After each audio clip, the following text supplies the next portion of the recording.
All right, so this is going to be into a couple of parts. I didn't say what you could and could not ask questions on, so I'm going to go from author stuff to stuff specifically about my book, and then the personal stuff at the end.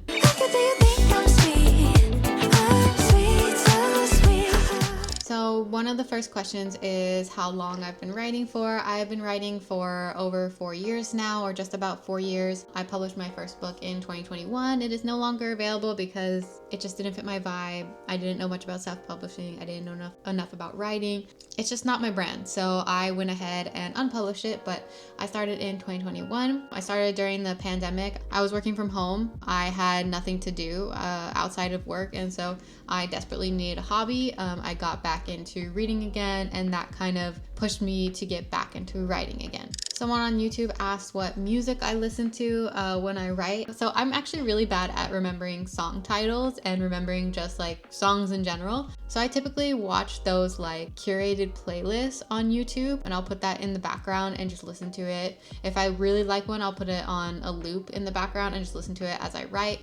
Sometimes there are specific songs that I hear in that playlist that I'll go look up later and then I'll write to. But I'm one of those people that really like to keep songs on loops. But then again, I'm also really bad at remembering like what the names of those songs are, or like just music in general is not my strong suit. So I'm not one of those people that can create playlists for books. People have asked for it and I can't do it. When I write with my co-author Bex, she's the one that does that because I'm just so bad at it. So I don't have a Spotify. I don't have any of that. I literally just go on YouTube, put one of those playlists on and loop it. There's a question about what's a straight trope that you haven't made sapphic yet but want to. I really like brother's best friend. I really want to do that. I really want to do arranged marriage or marriage of convenience, things like that. I do a lot of enemies to lovers, so I kind of want to branch out. I do kind of want to get back into Academy again. I did Academy with Winterfell. It was one of my first series, and I loved it. I loved writing it, and so I really want to get back into that, especially when it comes to like vampires and hunters. And a lot of you guys, when I asked what you wanted to see with my vampire world, you actually did want Academy, so maybe there'll be some of that in the future. Tips for writing your own sapphic vampire romance: just have fun with it. I think you can actually really tell when authors struggle through a book or if they just really don't like it. So just have fun with it, make it how you want. I would say always get sensitivity reading. I would say just be very mindful of the types of trope you're writing, why you're writing it, and just overall get your beta readers, get your alpha readers, get that feedback. But don't forget to have fun. Fan fave couple can be not canon you'd like to reimagine in a sapphic romance, like Bella Alice but contempt. I recently started promoting my books as Bella X Alice or Bella X Rosalie on TikTok, and I would love to actually write a Bella X Alice, but I may actually do it in the vampire world. I don't have any couples that I want to write or reimagine in a contemporary scene, but I do love putting like anime characters as characters in a book. So like I do a lot of Kyoya from Ouran High School Host Club, or I'll do like Light from Death Note in some places. So I really like to insert them, but I don't have like actual couples that I like to write about. I just like to write those type of characters with the same like mannerisms, or like ones that I really like. Where do you get the inspiration for the stories that you write? This is a good one. I get it from everywhere. So there will be some things that I'll read in a book, like a one scene that will kind of push something in my mind and create like a whole story around. Or like I said, if I'm watching an anime and I really like an anime character, I may use that as inspiration for a character in the future. When I first started writing, it was definitely other books that I used as inspiration, but now that I've been writing for so long, it's a lot of like tropes that I haven't used before, and then I like have characters already in the book that I want to use them for, or things like that. Inspiration can come very suddenly with the simplest things. It could be like one scene in a movie or one trope in a show I'm watching. One show I'm watching right now that I really like is called The First Frost. I actually went crazy a couple of the episodes because it's so tropey. It is based on a book. It's a Chinese drama and it is so good. It's so tropey. Like the two main characters, it's a second chance romance. They broke up and now they're forced together in the same apartment, but it's one of those ones where he has always been obsessed with her, always loved her, never stopped loving her. And so there's just so many like buttery scenes in there that I actually write down a lot because I'm like, I could use this somewhere else. So right now, something like that is where I get my inspiration from. from. All right, so we're going to go into questions about specific books. So a lot of people asked if Club Patal is either going to get audiobooks or if I'm going to be writing more in the series. So I've mentioned it in my vlogs, but Club Patal is getting a spin-off. It's going to be in the same club, but we're going to be now doing an auction romance. There's going to be one auction that is held, and if it goes well and you guys like it, we can hold more auctions. But the first book is going to be CEO X Nanny. That's actually the one I'm currently writing right now. And then there's going to be a few books after that. The second one is going to be a bully romance. I'm very excited to get back into bully again. And actually my Patreon already has both covers and art for both of those books. So if you want to go take a peek, it's already over there for you. There's also a couple questions of new FF books, or if I'm writing a dark sapphic why choose, or a reverse harem romance. All my books coming out under these pen names are going to be FF. That's just my brand. It's just what I like to write. And so it's all going to be FF. I've talked about this book for a really long time, but I really want to write a why choose rock star romance. I even made the covers and I have everything ready, but it just hasn't fit into my schedule. And there are other books that I wanted to prioritize just because as a business, they do better, but it's still on the list. I still want to write the why choose FFFF romance and make it rock star. It's going to be really fun. It is also in the Club Patal universe. I have one more spinoff in the Club Patal universe that actually my Patreons already got. It started out as a novella for them. It's called Behind the Scenes. It'll be released later this year. So I have a lot of FF books coming out. I promise the why choose is still on the list for next year. I have way too many books this year to try and fit it in. The audiobooks question, a couple people asked about the audiobooks. I do have audiobooks coming, especially for my vampire series. They're being made right now. Audiobooks for Club Patal, I go back and forth between making them and not. It's just a business decision at this point. The audiobook, especially for Don't Stop Me, it's doing okay, but it's not doing enough for me to justify making the entire series. So I may do maybe one of the more popular books, or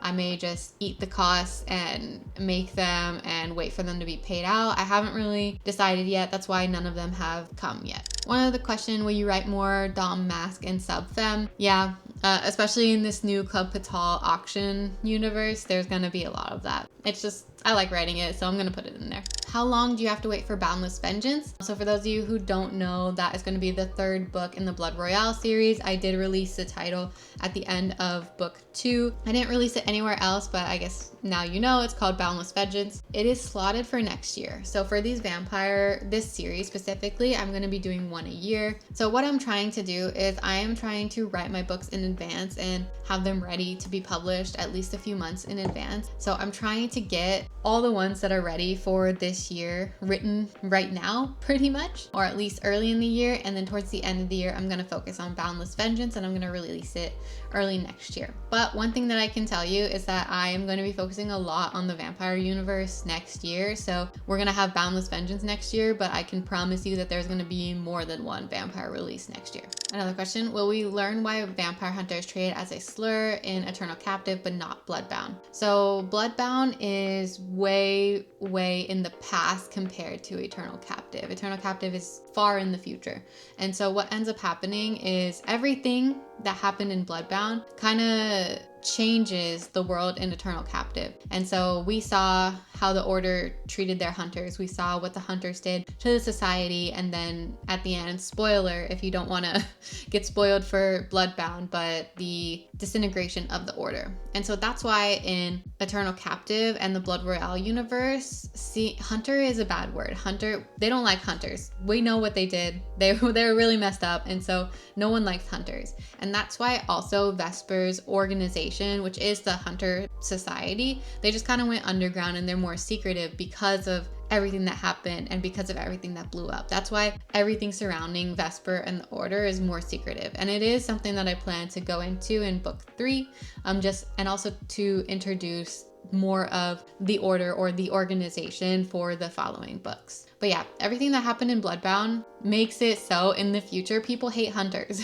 They messed up the world. They're ruthless. They kill vampires with no reason, and it's just not the vibe. And so that's why it's treated as a bad word in that book. So when's the third book for Eternal Captive coming out? Answered that next year. Someone asked how the blood bonds work in Eternal Captive, like how they're formed. So if you didn't read my first series, Bloodbound, it is explained a little bit in there as well, but I keep it relatively vague. And throughout Eternal Captive and Divine Deception, I do leave hints on how this is made, but it's mutual blood sharing. And so, spoiler if you didn't read the first book, Eternal Captive, but at the end, Vesper does stab Aurelia in the heart and she ends up spitting up blood. And Aurelia has already been drinking from Vesper, but Vesper hasn't drunk from her. And so in that case, she kisses her in just the blood, and that's how the bond works. I answered it on my story, but I also wanted to answer it here. For those who knew how blood bonds worked in the first book, towards the end, I kind of wanted to hint at what was going to happen. I wanted you to see it happen, and I wanted people to pause and be like, wait, she ingested some of her blood.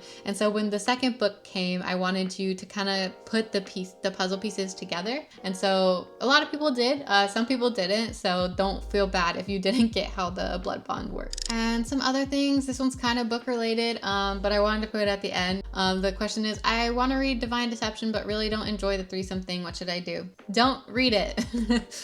It is a poly relationship. It's a throuple. It's 3 people all together. That was the plan for book 2 from the start. I mean, I did try and think whether or not I should add Cedar in there, but I did want to, and I took a vote. People wanted it as well, so we did it. And now they're officially a throuple. They will end as a throuple, and so if that's not your thing, don't read it. You could read Bloodbound, Contract Bound, Lost Clause. It's the same couple throughout, so if that's what you wanted to read, you can. My other vampire books, I don't believe I'm gonna write poly. I may at some point, but at least for the ones that I already have planned. Spoiler, it's Atlas's book. It's gonna be just 2 people. So if this one isn't your thing, skip it. That's all I can say. Not a question, but I really miss Sylvia and Kier. Love your work, by the way. Thank you.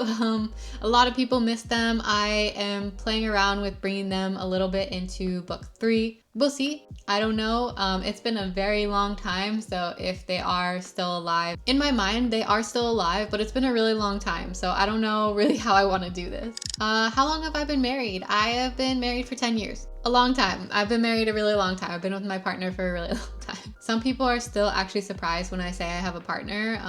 I just don't talk about my family a lot, but now that I have a partner and a baby, you can see like it's hard to not talk about them all the time. So I try and keep my like book stuff just purely book related, but y'all asked, so I might as well answer. And I think those are all the questions for now, so I'm gonna end today's video on that note. Thanks for sticking around for me, and if you have any other questions that I didn't answer, feel free to put them down in the comments of this video. I'll see you next time. Bye.